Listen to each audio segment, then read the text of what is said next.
Hi, I'm Paul Heney, Editorial Director of Fluid Power World. We're here at the IFPE 2017 show in Las Vegas, one of the biggest events in the fluid power galaxy. And I'm joined today by Paul Brenner, who is the Global Marketing Manager for Hydraulic and Electric Controls with Eaton's Hydraulic Division. Welcome, Paul. Thank you very much, Paul. So Paul, tell us a little bit about what are you expecting to see on the show floor here at IFPE? We're early on in the show, so what are you looking forward to? Yeah, I mean, I've had a little time on the floor so far, but my expectations we're going to see a lot more technologies, perhaps the blend of electrification within the hydraulic space as well, and some of those threats.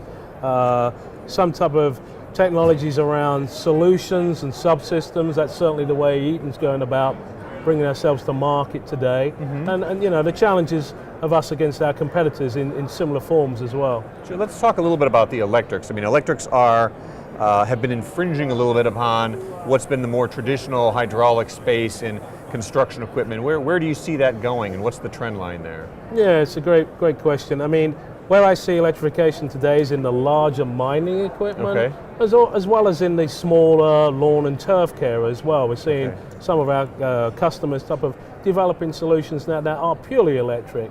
The area in the middle where machines such as backhoe loaders, telescopic handlers, wheel loaders, other than some particular OEMs, we see is still dominated by hydraulics. And I think there is, a terrible word, but the synergy between electrification and hydraulics is getting closer and closer together now. But we don't really want to see ourselves defending that space. We want to work with our partners in the electrical group of Eaton to look at like a collaboration of how electrical and hydraulic can work together seamlessly to solve customer problems. That makes sense. How does Eaton Hydraulics see the rest of 2017? Is it an upward moving year? What's your outlook?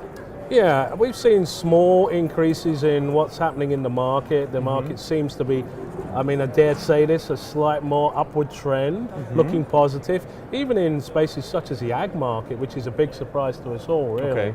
But yeah, we see things looking positive in 17 now, and the new administration seems to have a big drive for growth, and obviously we're behind that. Sure. Now, beyond ag, are there markets that you see as particularly strong or weak going into the rest of the year?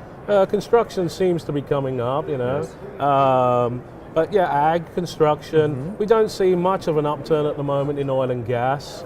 Material handling, we do see a little bit more of an upturn there in certain machine platforms, industrial forklift trucks, and even the telescopic handling market, more so in material handling. Okay, wonderful. And then lastly, Paul, talk a little bit about what are some of the hot button topics for you at Eaton. I know the IoT, is that something you're dealing with a lot, or how are you getting into that? Absolutely. Our IoT strategy at the moment is centered around smart connected products. Smart connected products with integrated sensing technology. We hear a lot about sensor fusion, but we have a lot of products today, such as our CMA valve, that already have sensors integrated into the product. So we're thinking, what other products outside of directional control valves now that we should be looking at integration of sensors to enable these products to bring more value than just their fundamental function. That makes sense. Well, thank you for joining me today, Paul.